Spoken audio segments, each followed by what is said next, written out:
Hey everyone, how's it going? It's Anthony Cosenza with the Orange and Black Insider Bengals podcast. I hope you are doing well. Football has officially begun for the Cincinnati Bengals as they went through their first preseason game, the very first game under Zach Taylor and his new regime. Thanks for joining us. With me, as always, is co-host John Sheeran. John, what's going on, buddy? It's football season, man. Like, it's exciting, even though we're on one and we lost by 21 to the almost AFC champs, but I'm excited regardless. Yep. Not the most inspiring of debuts. We will definitely be talking about that. We will be talking about the upcoming game against the Redskins, the preseason week number 2. We'll be talking about some recent news and notes with the team and everything in between. We have a couple little listener comments and questions we're gonna try and get to that came our way that are kind of pertinent to the topics that we've talked about. I apologize to some of the folks that joined us live immediately because we had a little bit of a snafu. Yet again, we're still kind of working through this new YouTube platform of how they do the live streaming. You'll also kind of hear a different, I hate to use the term, but a little bit lower quality audio from John because we have to kind of get creative in how we stream him in. So stick with us. We're getting it handled. Unfortunately, this, like I've said the past few episodes, this has been a little bit of something that is a little out of our control because we don't work for YouTube. So Google doesn't want us to succeed. Yes, Google has it out for us. That is for sure true. But we thank you for making the move over to the new stream for those tuning in live, and for those it's on Cincy Jungle, the updated link and everything. So we should be good to go. Hopefully more join us here in just a little bit, but we appreciate everybody coming in here, joining us live. Let's kind of before we go into all kinds of details about the Bengals preseason week 1 game against the Chiefs, let's talk about some news and notes that I found to be that have kind of been headline grabbers and or very interesting. I guess we could start with the Bengals. They lost Kent Perkins. They waived him. I think he has an intention to retire. So that thin offensive tackle group is already thinner now that he's gone. They may try and see what they get out of somebody like a Keaton Sutherland, who's kind of a guard tackle guy at the NFL level. So Kent Perkins is gone. He did not play very well, as did unfortunately not many of the linemen did. So he is gone, and the Bengals made a claim. And John, you had a little bit of interesting information on this young man, the defensive tackle out of I think he was out of Vanderbilt. He was a rookie, and the Bengals claimed him off of waivers. I believe it's Dare Odeyingbo off of waivers. That wasn't bad at all. Yeah, hey, I'm very cosmopolitan, buddy. So he was with the Buccaneers, but did not make it there. You said this is kind of an intriguing guy in a tweet you put out recently. Yeah, if it's all the same to you, I'm going to call him Dare. Let's do it. Because, it's just I just want to call him Dare. Yeah. So, obviously, at least a 9 out of 10 on the name scale. But, yeah, he was actually – I didn't really study a lot about this defensive tackle class, but just going through a lot of the production metrics in terms of market share, he's actually a guy that stood out, not necessarily from 2018. He was a 4-year player at Vanderbilt, and he actually had his best season in his junior year in 2017, where he hit a lot of high-quality marks in terms of market share production, and he didn't, unfortunately, test at the combine because it wasn't that big of a prospect, but at his pro day, he came away with a grade 3 cone in short time, so good flexibility, good explosion as well to him. So athletically, he's good. Production-wise, he was good coming out of college. I guess things just didn't work out in Tampa Bay. You know how these things go. Like, players get cut and released all the time, especially rookies who are undrafted. So, this gives him a chance to maybe start new. And I think right now his goal should be to just make the practice squad because he's essentially replacing Niles Scott on the active roster now. Niles Scott was just placed on injury reserve about a week ago, and he's basically taking his place on the roster. There's just very little chance that he makes any movement and can push anybody at this position group off the roster right now. But I think he just comes in, replaces that depth there, and maybe challenges, challenges one or just any player on the defense in general for a spot on the practice squad. And I think in terms of a guy you can pick up on waivers in mid-August, he's about as high upside as you can come. And obviously, the Buccaneers didn't have high hopes for him, I guess, necessarily. But this gives him a chance to start new, and it's never bad adding quality players. I think he can be somewhat of that if they hold on to him for the next couple of years. So in terms of just a mid-August waiver wire signing to replace the guy who was put on injured reserve, I have no problem with this. So, were you surprised that the Bengals maybe didn't make that was the position that they decided to bolster after what we saw last week? Well, logic would say offensive tackle, but again, right. That's just the way the NFL is right now. There's a lot more overflowing pass rushers than there are pass protectors right now, and I'm sure they're still looking for a guy that they can pick up on the offensive line to replace Perkins. But right now, one more body at that position group for them is not going to make them substantially better. If they want to see what they have in Justin Evans and O'Shea Dugas, give them more reps at both the left and right tackle spots, that's fine. They're probably not going to like what they see.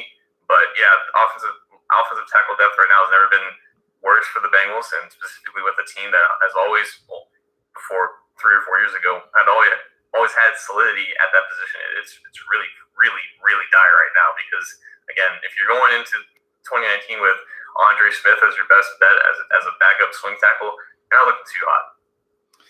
So we now have,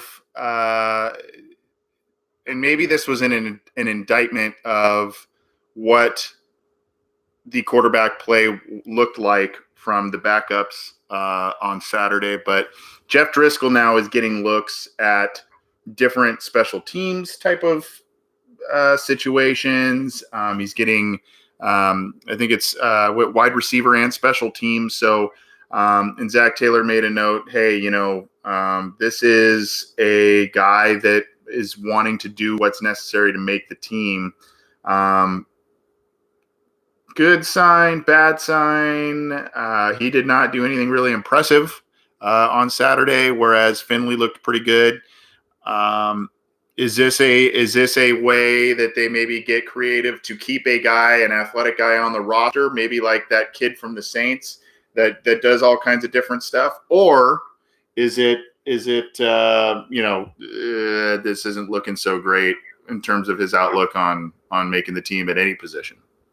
After seeing Zach Taylor speak in person, I can tell that he's pretty fluent right now in coach speak, and he made it very clear that Jeff Driscoll, quote-unquote, wasn't out of the backup quarterback competition, but if the backup quarterback spot is already valuable enough, so if you're trying to increase a quarterback's value, and besides just being the backup quarterback, then you can pretty much read the tea leaves that he's pretty much behind Ryan Finley at this point. He's trying to catch up, and I believe that the preseason game did elevate Finley over Driscoll because you don't even have to look at the numbers. You can just look at how the two played.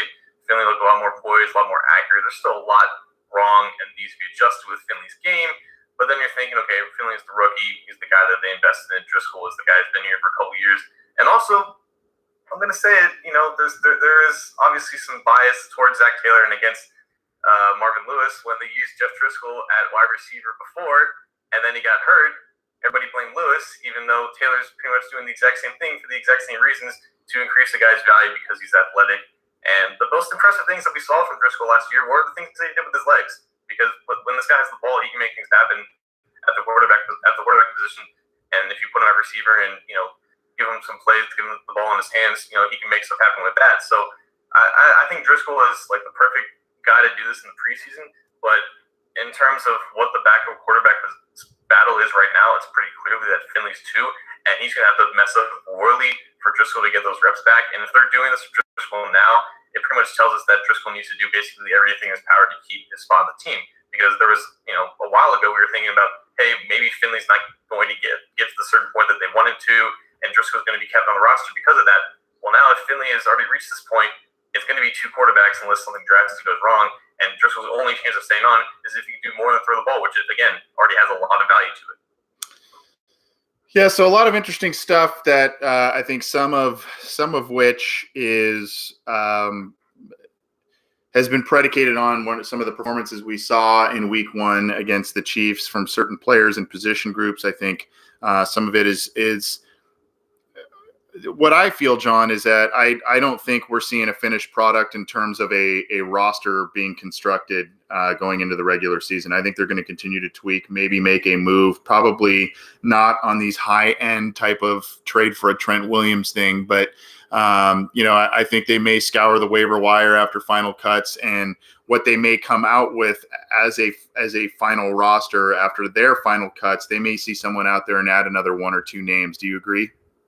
I would. And again, like they're still finding out what they have on their own team. I mean, not only looking at the waiver wire, looking at what everyone else has. Like the offensive line is going through so many changes right now, and that situation in itself is so very fluid. And obviously, that's going on the defensive line, the linebacker positions, all these position groups that had obvious weaknesses and uncertainties.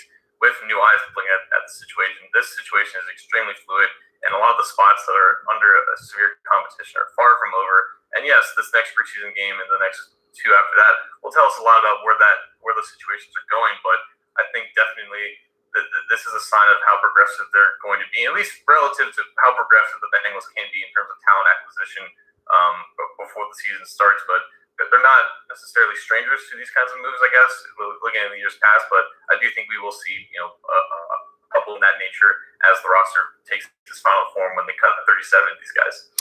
Yep, and that process began this. I guess it continued this last Saturday when the Bengals faced off against the Chiefs. We'll talk about that in just a second. But again, he's John Sheeran. I'm Anthony Cosenza. This is the Orange and Black Insider Bengals podcast. And as always, as we tell you, you can get this program on a number of different platforms. Please subscribe, leave a rating, and let us know what you think of the show. You can get it on iTunes, on Stitcher, on Spotify, on Google Play. You can get it on the Megaphone platform if that's where you choose to get it. We're also obviously on YouTube where we stream live. And then all of our content is on Cincy Jungle as well. So get the show how you can. We appreciate your support and, we get so many awesome positive feedback, so much awesome positive feedback. It's pretty neat to see, and we appreciate that. So please get the show how you can, and we're going to continue to hopefully bring you a product you like. John, so Bengals, I don't know if you want to call it laid an egg, but what do you think? It's preseason week 1. It's a team that was vehemently more talented, better coached than the other. It was on the road. A lot of those factors add up to what ended up being a 21-point loss. And now, I know a lot of people would just want to look at when the real guys were out there, when the starters were out there, the Bengals were basically tied 7-7, which I do believe wasn't that much different than how the first Chiefs game back in last October went, and it kind of snowballed after that. But obviously, no AJ Green, no Joe Mixon or Giovanni Bernard, an offensive line that was still very much in flux. No John Ross for that matter as well. No Geno Atkins, no Carl Lawson. I'm sure the Chiefs had guys that didn't end up playing because they won the rest of theirs, but it was a mixed bag to begin with, and then it just turned to a crap show as it went on. And you could tell that a lot of those guys were still going through the motions, and they're still picking up, what the coaches were asking them to do. And they just, I guess, weren't mentally prepared to compete with the team that's probably going to at least go to the AFC Championship game again. Now, I know everyone wants to talk about Dalton, and he was PFF's, player of the game for the Bengals. He finished 7 for 9 for 80 yards, and almost had a touchdown to Auden Tate, and almost had a touchdown to Josh Malone. So I guess we'll start with Dalton. In my opinion, that drive has gotten a lot of praise. It was like exactly what Taylor wanted. It was exactly what Dalton wanted to open up this year with this new scheme.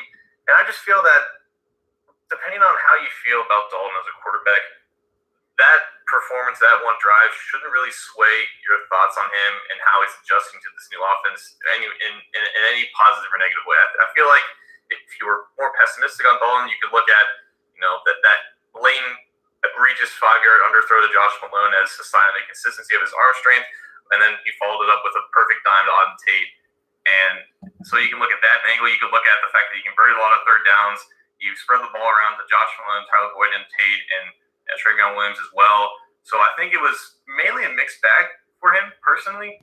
And I don't want to sound like a Debbie Downer in that sense, but I just feel like I didn't learn enough about how he's growing in this offense and how much he can grow in this offense from one drive against last year was one of the worst defenses in the NFL. But again, no AJ Green, no running backs, and all that stuff obviously factored in. So I don't know. What did you think about Dalton, I guess? I said this on the post-game reactions. I feel like there were mistakes made by veteran captain players that should not have been made. And I give it a bigger pass than usual because it's preseason game one. It is preseason. Maybe the focus isn't there. The rust is there. That happens. But I mean, I look early in the game, Carlos Dunlap, one of your defensive captains, has an egregious encroachment penalty that extends a Chiefs drive that ends up leading to that helps to lead to that opening drive touchdown by the Chiefs. Andy Dalton, missed throw. You can't have that. And he came back and he made the throw to Auden Tate, which I think was a very nice throw.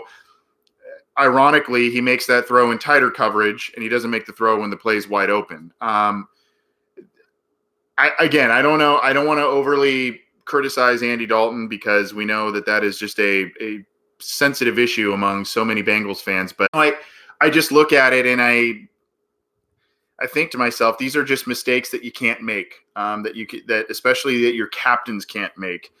Even though it's preseason game one, even though Dalton and Malone don't have the same type of chemistry that he and AJ Green do, he and Tyler Boyd do. I don't know. They just seemed like two big mental mistakes from two captains, because even though Dalton's was more of a physical type of thing, he can make that throw. I mean, we talk about his arm strength. I mean, he can make that throw, and he should make that throw. So to me, there were some routine things that bothered me. There were some penalties throughout the game, and someone told me that they saw Zach Taylor visibly frustrated by the penalties. So to me, if we're strictly talking kind of about Dalton, and that's one of the guys we wanted to focus on, I did like the intermediate throws. He and Tyler Boyd by the way, Tyler Boyd was kind of the other thing, the other kind of captainish guy off a fresh new big contract, almost has a devastating play, which technically could have been called as it was on the field, a fumble-ish type of play. So, three kind of early game type of mistakes. Maybe it's butterflies, maybe it's rust, maybe it's all of the above, but can't have that from three of your better players, in my opinion. And even though it is a preseason game, I want to say that the Dalton performance, I guess, is a microcosm of expectations for what you can expect under Taylor. Because for me, my biggest hope, I guess, with this offense is not necessarily to improve Andy's ability, because I think that's basically set in stone. But I think what this scheme can do is create more separation for his receivers. And when we saw that separation with Malone, it was still up to Andy to give him an accurate ball and to put enough oomph on it, and he didn't. But of course, as we've seen in the past, he's almost better at throwing contested jump balls than he is for just throwing guys open in that sense. And that's exactly what we saw on Tate. We've seen that with AJ Green. We see that with Tyler Eifert over the years. He's just comfortable, I guess, with just throwing it up in those contested situations. So, it just didn't really tell me a lot, and I just need to see more. And I don't think that we can really stand on any type of hill here and say we haven't improved quarterback yet. And again, it's week one. Again, there's not a lot of the players he's going to play out there. And also, they didn't really run the ball that much. And that was also a big focal point about, we're going to establish the run and all these other, prehistoric football terminology out there. But they ran the ball 11 times this game. And I think it was just in a sense of just seeing how Driscoll and Finley kind of handled the adjustment of the game script, because you had Trevion Williams, a starter, injured halfway through the game, and you're relying on Jordan Ellis and Quentin Flowers to take the bulk of, pass protection and, however many carries that they ended up having. So maybe that also had an effect on it. Maybe they didn't plan to really rely on the passing game that much. But ultimately, I think what you can look for in Dalton going forward is, continuing to spread the ball around, continuing to get the ball out there quickly. And, as they dive more into the scheme, how can he respond to defenses adjusting to it? Because, again, the Chiefs defense is not like a barometer of how you can succeed against the other 30 defenses in the NFL. Right. And you look at, when you talk about the running backs, they were used as pass catchers a bit. Quentin Flowers had a catch. Travion Williams had a 13-yard catch. And then, of course, Ellis had 5 catches and one being the touchdown. The leading receiver. Yeah. So,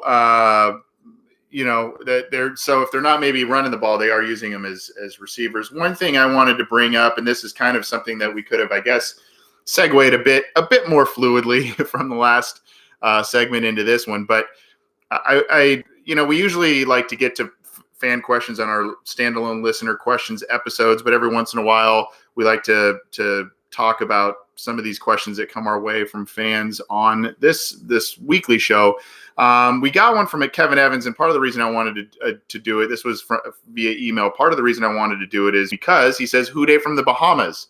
So I think that's pretty cool that someone's watching us from the Bahamas. Kevin, I think, has been watching our show and listening to our show for quite some time. So hello, Kevin from the Bahamas. I wish I was there, my friend. But he's asking about, do you think there's a chance the Bengals move Billy Price back at right guard, the right guard spot he played at Ohio State? If Coach Taylor were to make that move, are you comfortable with Trey Hopkins at center? So thanks for the broadcast. I listen to you guys religiously. So thanks for that support, Kevin. Obviously, left guard's kind of an issue and continues to be an issue. I thought John Jerry played very poorly, at least from the limited snaps that I saw. Right guard was and then we saw I think Billy Price was steady throughout most of his time, but he did have 1 or 2 really bad plays. So that has since now landed him, at least early this week, taking reps with the number 2s as at center, and Trey Hopkins is now getting the start. So what's your take on that? I'm kind of thinking, they're open to this is a staff that seems to be open to all kinds of different ideas on the offensive line, including maybe moving Price. What do you think? Jim Turner is not committed to Billy Price like Frank Pollock was, and neither is Zach Taylor. And what we saw from Price, like you just said, for 80% of the plays, stability in the sense of just basic, easy blocks that 90% of the centers in the NFL can do. But when he's asked to reach, when he's asked to block on the move, when he's asked to pick on a shaded nose tackle on an outside run, kind of runs into trouble. And those issues haven't really changed from his time at OSU, and they haven't changed from his time at center last year. Now, there was the excuse of him being injured last year and not getting enough reps and not getting mentally prepared and all that stuff. And being a rookie offensive lineman is as tough as it is. But this is year 2 for Price, and they were counting on him to improve those technical issues. And so far in camp and in one game of preseason, they haven't done that. So I don't blame the coaching staff at all for trying Hopkins there. And if the question is, am I comfortable with Hopkins at center? I'm more comfortable at him at center than I am at Price, because I think Price has always been a better guard than he was at center. And had they handled the situation last year, like we discussed, at this time last year when they had Alex Revens struggling at right guard and they had Billy Price struggling at center, and you had Trey Hopkins being a solid center, if nothing else, you had a potential solution there by just moving Price over. But you committed to John Miller for 3 years at right guard, and you have an opening at left guard. So might as well just try whatever works, because I am more comfortable with Hopkins there because, he can be as steady as Price is. He's not going to give you the extremely negative plays, and he can give you more positive plays, more plus plays that most other centers can't make in an outside zone scheme, which I don't think really fits Price to a T. I think he's athletic. I think he's nasty in that sense, but I think there's technical and physical limitations to his game that he just really needs to overcome. And if he hasn't overcome them yet, this offense still has to move on and progress with or without him. And if Hopkins is the better piece there, might as well just roll with that. Yep, and it seems as if this staff is at least a little bit more open to, hey, let the best guy do it, let the best guy play, because I mentioned John Jerry a minute ago, one of, if not, I think the oldest player on the roster, has been kind of supplanted his starting snaps by the youngest guy on the roster, Michael Jordan. And obviously, a lot of people liked Michael Jordan. I liked him as a pick as well, but very young and still raw. He kind of did the same thing Billy Price did, was a guard, probably a better guard at Ohio State than because of necessity and Billy Price leaving. They moved him to center. He is now getting starting snaps at left guard. Your thoughts on that, John? It's very tough for a guy his size to really do well in the position. It makes what Andrew Woodward did when he was in Cincinnati, even more impressive because he was 6'7" at guard. But some of the issues that you see with Jordan there, they can be explained by the fact that he's 6'6", and it's just hard for him to gain leverage, and it's hard for him to have a base in pass protection. But as a run blocker, he's fun to watch, man. He's explosive. He gets out to the linebackers very quickly. He gets hands on guys on reach blocks very quickly. In pass protection, he just has to learn to just stay low. And it's hard for someone who's 5'9" like me to tell a guy who's 6'6" to stay low and maintain leverage against three techniques who want to put you on your butt. But that's just what Jordan has to do. And guard's probably his best spot. I agree. I don't think center will do him much good at that size. But his length and his athleticism are clear assets that can be useful in his own blocking scheme. And if Christian Westerman doesn't want to step up to the plate and take a left guard spot, and Jordan can provide more upside than a guy like Jerry does, and provide similar or less mental gaps at the position, you might as well go with him as well. And if he's better at Price at left guard too, if they want to try and Price there, it kind of leaves Price out of luck in that sense. But I do think ultimately Price is going to end up starting, because I don't know if they're going to fully commit to Hopkins there. But if Jordan can run away with that job, it will bode well for him in his future at the position. And I don't have the highest expectations for him, because he still has problems in pass protection in terms of just establishing a base. But this is the time to really work out those kinks and issues, just playing and going through the motions in that sense. But he played okay, I guess, against Kansas City, and he had issues, and he showed issues that he had at Ohio State, and those aren't really going to go away anytime soon. But again, when you have so much chaos on the offensive line in that sense, you might as well just try with the option that gives you, I guess, the highest positive outcome in that sense. Yeah, so interesting stuff. Just to back up real quick on the offensive line and talking about Billy Price. For those of you who do not know, and you should, because if you're subscribing to our feeds, you should have been able to access all of this audio. My co-host was part of a really cool, and he explained this on our listener questions video as well, but he was given access recently along with Jake Liskow of Locked On Bengals podcast. And was it Matt Minich, or who was the other one that was with you, John? It was our good friend Nick Manchester. No, Nick Manchester. That's right. Yeah. So yeah, so he's a contributor there as well. So kind of cool. It was those three were given access. Billy Price was one of the people that you interviewed, and when I listened to the interview, I had heard, I think it was you who had asked the question. Maybe it wasn't, but it was just kind of, how's the foot feeling, right? Do you think that anything, whether it was last year's injury, this plantar fasciitis he was apparently dealing with this offseason, do you think that had anything to do maybe with some of the struggles we saw, or is this just still a fundamentally somewhat flawed player? I don't know, and I can't speak for his foot necessarily. He was very terse. Did you notice he was very terse when you asked that? To me, I thought he just was like, fine. He wanted to assure that he was 100%, which might not bode well for him now after that performance that he just put out there last Saturday. But the issues that I saw were more with just the technical and physical limitations that he has put on tape for the past couple of years, and not necessarily anybody dealing with a bad foot. And so, yeah, I wouldn't necessarily blame the issues we saw on a potential injury, but if that's the story that the team wants to run with, then that's all the power to them. Yep. Kind of finishing up before we transition into, because this is going to probably be a bit of a long discussion as well, before we transition into talking about the Bengals, who they have up next on tap, the Washington Redskins. There is both a text we received on our OBI line, as well as some comments in the live YouTube chat. Let's see. Auden Tate looked, Will Smith, Auden Tate looks good too. And then I believe this was from Dan in Tennessee. The final cuts of receivers and defensive linemen are going to be very interesting. So with Tyler Boyd looked great, aside from that one first play. I mean, he was moving the chains. He was doing Tyler Boyd things, right?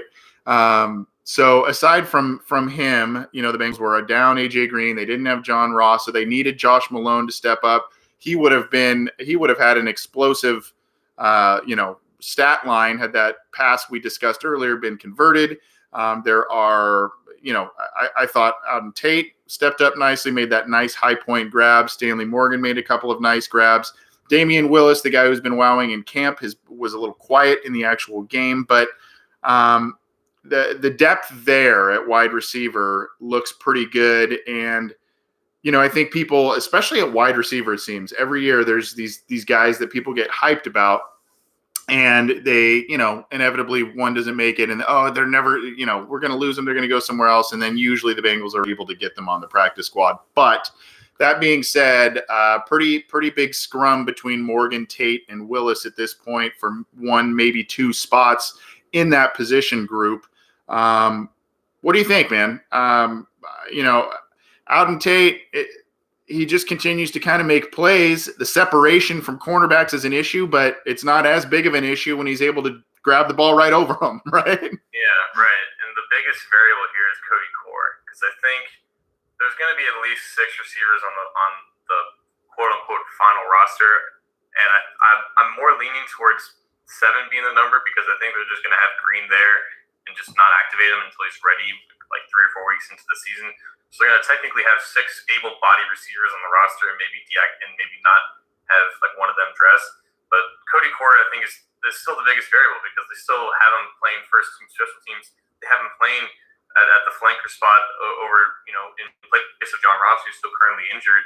And I think personally the best outcome would be to have Auden Tate and one of Damian Willis and Stanley Morgan, who we shouldn't forget. He had a pretty good day himself for only, I think, 13 snaps, and he had like 6 targets come his way. So him and Driscoll, him and Finley seem to have some sort of rapport going for them so far. So like what they decided to do with Cody Core is going to depend on Auden Tate and one of the undrafted receivers, roster lives. And personally, I think it's better to leave Cody Core out of it. But the fact that Darren Simmons is still here, being the special teams coordinator and having some form of influence over the roster, could basically turn those plans to goop. But it's helpful that Auden Tate has been taking first team special teams reps along with Cody Core. It definitely helps out his chances. So right now, I think if they keep 7, it's probably Tate's job to lose. But you would like to have one of those undrafted guys snag one of the spots from Core. And, it depends on how much value are you losing for Core on special teams, which personally, if you know me and my take on this, I don't really think he's that good of a special teamer anyways.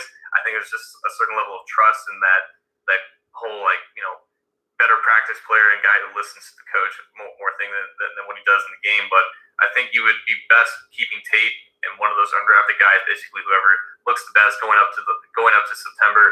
But it all depends on how committed they are to Core, in my opinion. But I think right now Tate should feel comfortable about where he is. Okay. Yeah, it seems as if, he kind of dominates the players maybe that in the preseason that he should, but I don't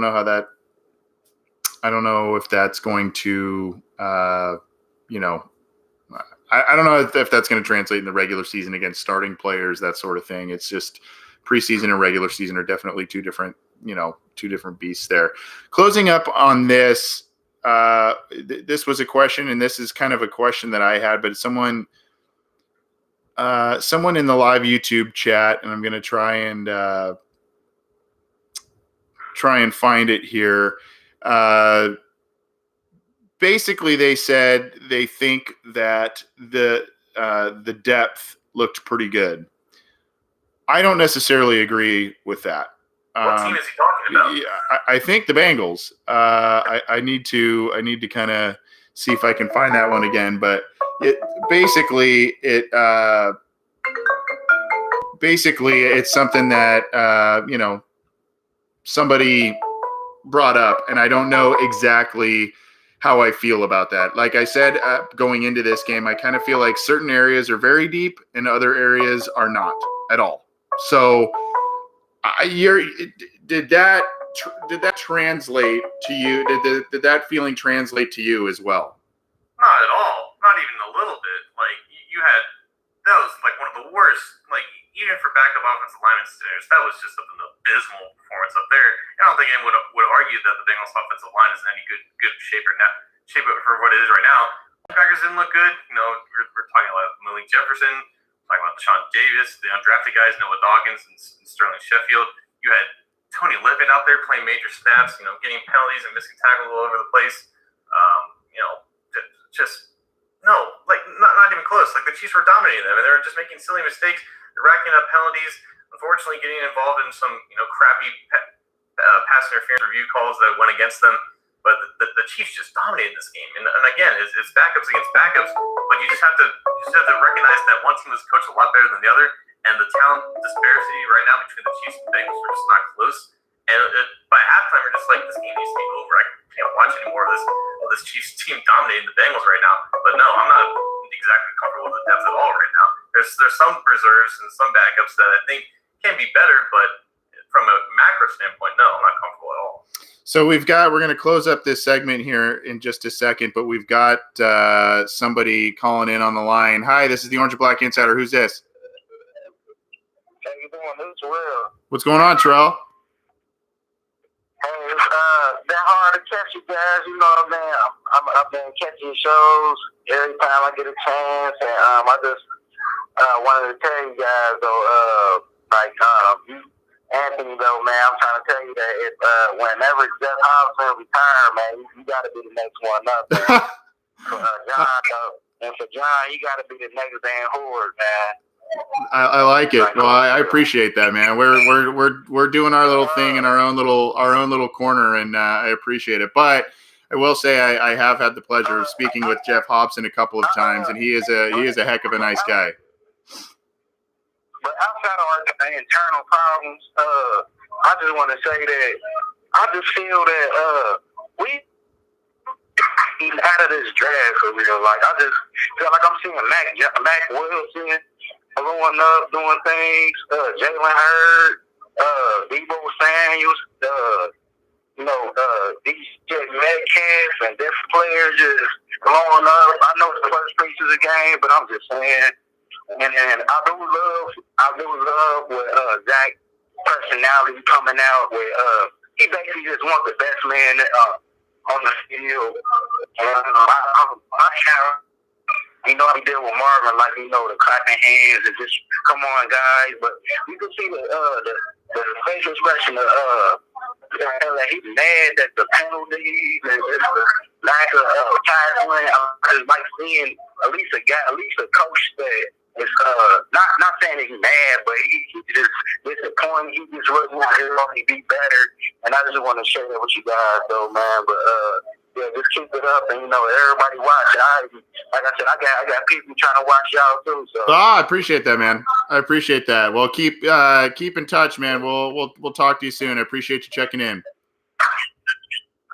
Thank you. Have a great one. All right. So yeah, normally we limit the calls and all that kind of stuff, but we wanted to get to that call there real quick, John, before we transition. And I think this is a good segment. Both. There's kind of a two-pronged question, and one is kind of an issue that Terrell just brought up here. One is, how much stock should we take into this game for the Cincinnati Bengals? A 3-touchdown loss to a very good team, but no Tyler Eifert, no A.J. Green, no John Ross, no Joe Mixon, no Giovanni Bernard, no Carl Lawson, no William Jackson, no Darquez Dennard. All of those guys off the field. First preseason game, new coach, obviously some kinks, but still a lot of mistakes. Some of these young guys that were drafted and this kind of ties in Terrell's point, the Duke Tobin effect, the Duke Tobin era. Recently, there has not been a lot of high picks making big impacts. You look at Billy Price, who we talked about, is now clinging to a starting spot by a thin thread, it seems. Cedric Ogbuehi back in 15, we know and Jake Fisher from that draft as well. John Ross can't stay healthy and on the field. Their first round pick, Jonah Williams, this year hurt. So I guess if you want to marry those two topics there, I mean, how do you feel about this one lone preseason game with all of these guys out of the lineup? And if you do feel positive, how do you kind of feel about some of the recent things going on in the draft with Duke Tobin? Well, first things first, there's no other Dan Horde, and I could never dream of replacing him. He is the absolute GOAT when it comes to play-by-play. We would be a good little team there, a little hot, the next version of Hobson and Horde, man. I don't know why you're Hobson in that sense. Why wouldn't you be Dave Lapham? It's kind of weird to me. But regardless, the whole thing with drafting, and I talked to Zim Hude about this a couple days ago. Zim obviously runs a very active Bengals Instagram account. He's as eccentric of a Bengals fan as you can get. But he was talking to me about just a lack of, basically what Terrell was saying, a lack of impact players from recent drafts. And I believe that, I guess, the Duke Tobin effect and the Duke Tobin approach would be to get guys who are very niche players and very good at specific roles, or at least their vision of those players and fulfilling those roles are very specific. And that's fine when you attack the draft like that. It's fine if you have a certain base level of talent or a certain base level of franchise elevating players on your team. And compared to the NFL as a whole, the Bengals don't really have a lot of that. And they don't have a quarterback that can elevate talent. They have a couple guys who you could consider to be elite, but from an overall, like the upper part of the roster sense, they're not exactly amongst the top of the NFL. And they can't necessarily carry a lot of niche players. They need to basically acquire as much talented players as possible, which is why, in the mid rounds of the draft, we wanted them to take a little bit more risks and not take these like safe players who can only do one or two things, but do them well. So when those picks don't necessarily turn out, then your talent void becomes even bigger. And I think that's what we saw basically in this preseason game. Like the depth of some of these positions, like they're solid, okay football players, but when compared to just the rest of the league, and when they go up against other teams, like you see the disparity of talent. And when you don't have elite coaching, not yet, we hope Taylor and his staff develop into that, but when you don't have that right out of the gate, it becomes tougher to really gel quickly and really compete with some of the best teams in the league. So in terms of reacting to this game, like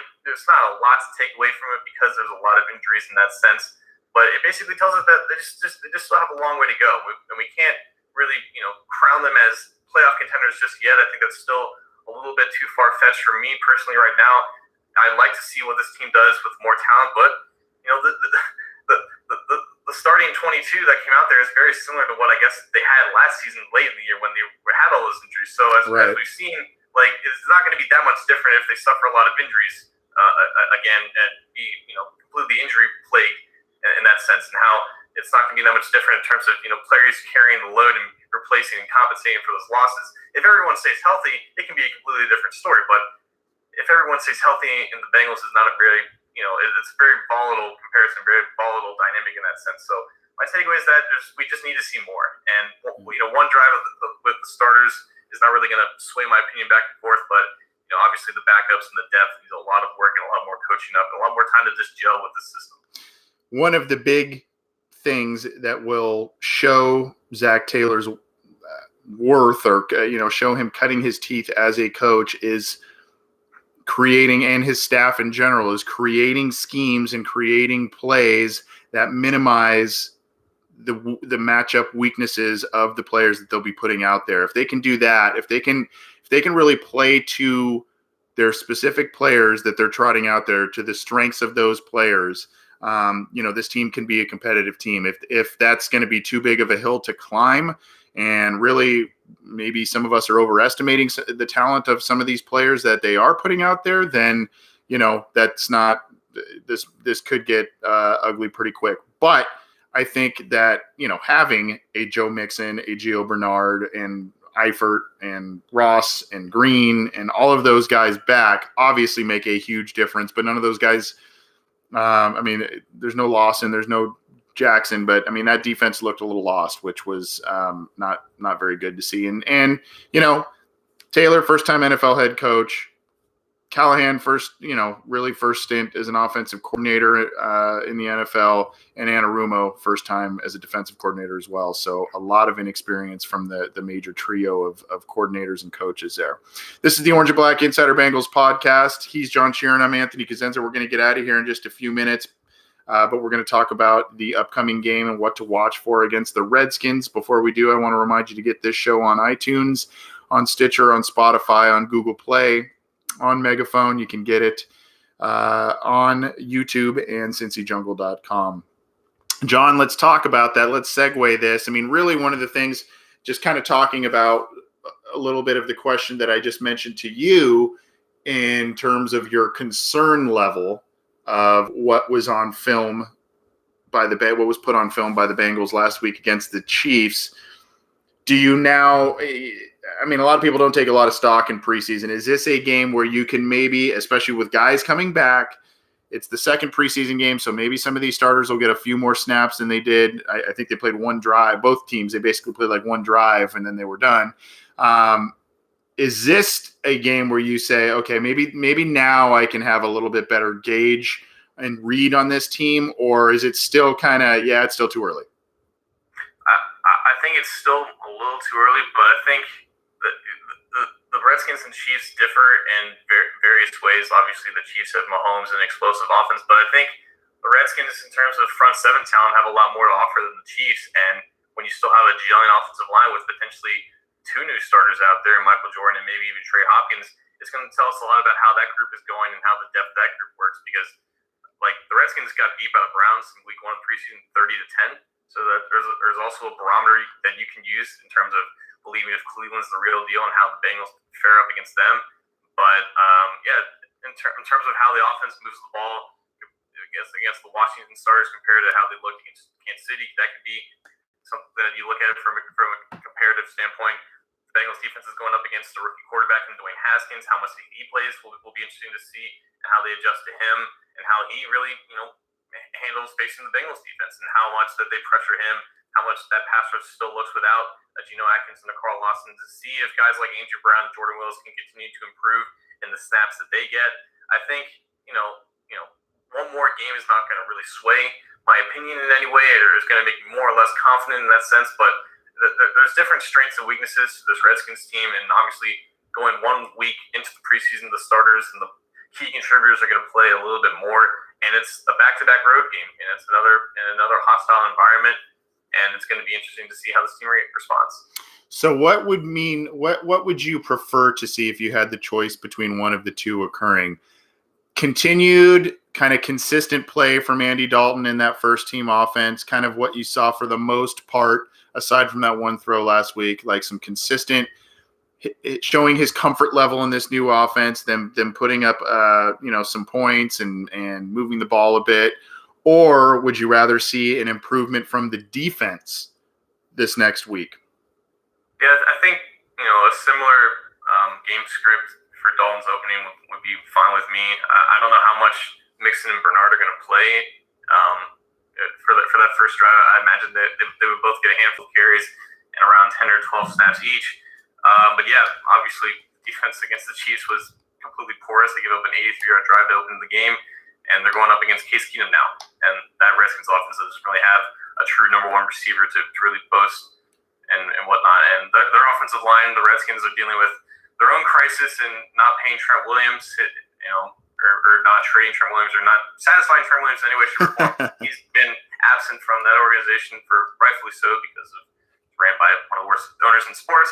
But they have Eric Flowers, of all people, starting in his place, so that could be more of a downgrade. So it's going to be a chance for that pass rush to really disrupt, really help out the back seven of that defense, really help out the linebackers to really get to their spots quickly, right? Diagnose the run fits a little bit easier.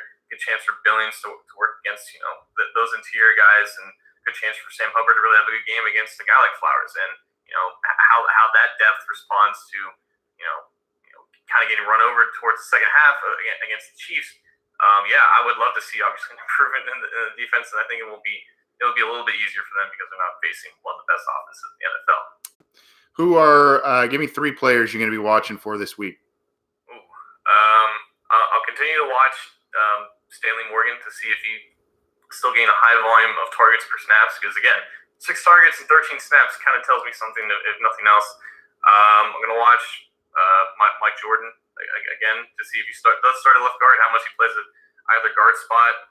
And on defense, I want to watch a little bit more of Pratt, because I ended up watching a lot of Andrew Brown just because of how much he showed out, and I kind of got lost in the linebacker shuffling going on.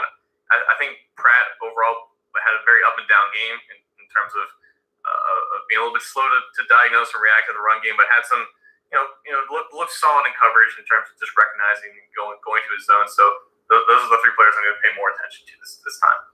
Some good picks. I guess for me, I would say I'd look at Drew Sample. I think he's a guy that had some ups and downs as well this last week, and I'm curious to see if and how he is going to be used in this offense. I am. I guess I will have. Once again, I don't know if Travion Williams is going to play just because it's a short week and he's got the rib injury, but I would like to see these backup running backs now that, especially because Rodney Anderson probably won't play until the third preseason game, it came out and said. So, some of those backup running backs just to see what they have in the stable. If Rodney Anderson maybe, still needs to have a little time and all of that. Obviously, when he is back, that's a guy I'm definitely going to be interested to watch, but I'm interested in those backup running backs at this in this offense. Tough to say who else. I guess as weird as it sounds, I guess I'd like to see the duo of starting safeties. I thought Sean Williams and Jesse Bates looked lost last week.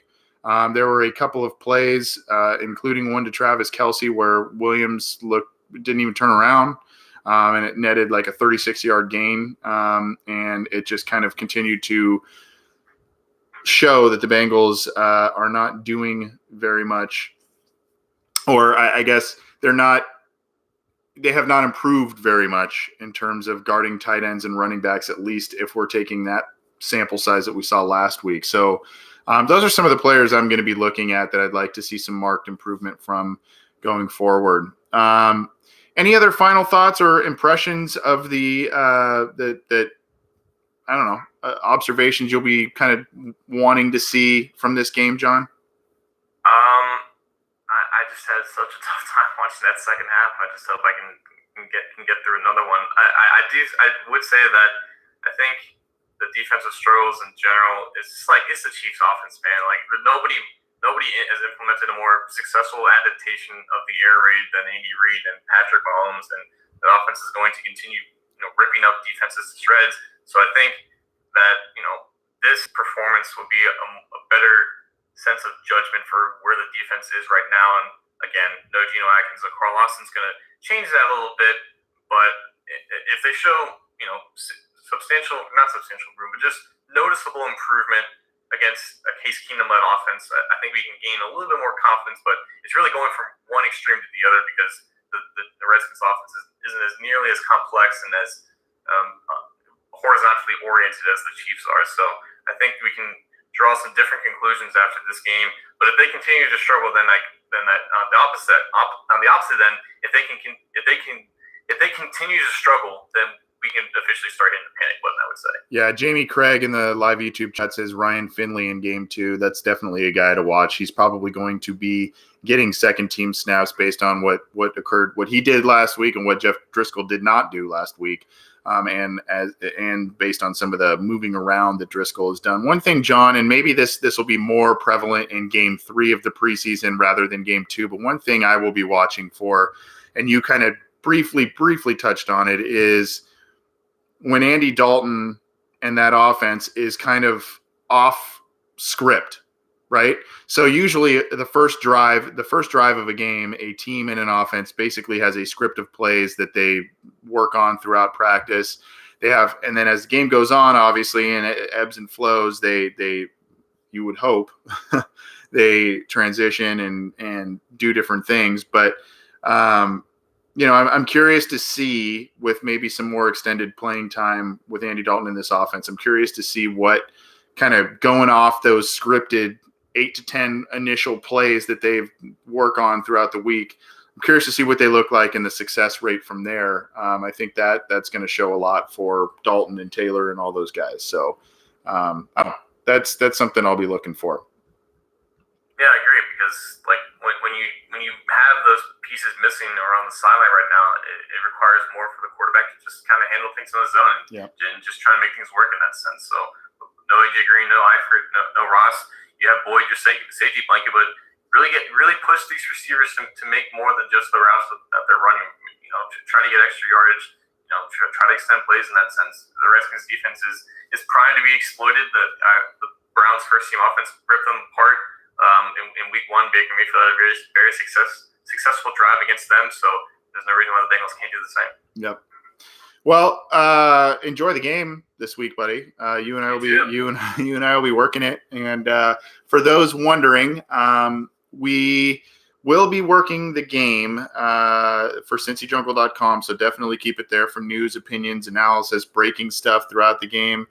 John and I are part of a large crew, and it seems to be a growing crew of people that have been contributing to the website at a high level. So that's awesome. Keep it there.